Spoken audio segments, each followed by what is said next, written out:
I'm Mark Creager, President of the American Heart Association. And with me is Dharam Kumbhani from the University of Texas Southwestern and Sid Smith from the University of North Carolina.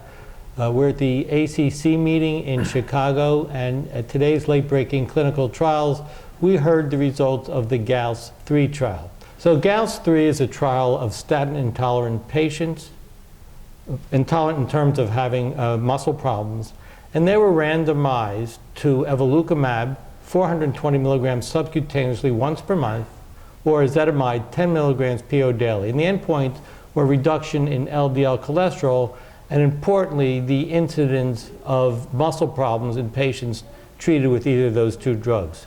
Sid, tell us your insights for this one. Well, interesting study, I think. It provides two important features here. The first is that if you take a group of patients that are reportedly intolerant to statin, roughly 40% will turn out to be so. So about half the patients that say they're intolerant will be so. This is important because we're trying to decide exactly who might be candidates for PCSK9 or other non-statin therapies. The second is the comparison of PCSK9 to, in this case, evolocumab, given in a monthly injection, 420 milligrams, to ezetimibe, 10 milligrams. And roughly there's a 17% or so lowering of LDL cholesterol with the ezetimibe, and with evolocumab, roughly 53% or so reduction. To me, that's important because it's telling me that evolocumab used alone is going to give us a reduction in LDL cholesterol which is comparable to that which we see with high-dose statin therapy, roughly 50% or more. So if we need to substitute, it appears to me that the dose that's going to be needed is going to be PCSK9 rather than ezetimibe. So, Dharam, importantly, in addition to the reductions in LDL cholesterol, which we saw with both drugs, more with evolocumab than ezetimibe, there still were muscle side effects. Yes, indeed. So, in this group of patients with high incidence of muscle-related side effects with statin therapy, both arms, roughly 25 to 30%, still had muscle-related symptoms with the drugs.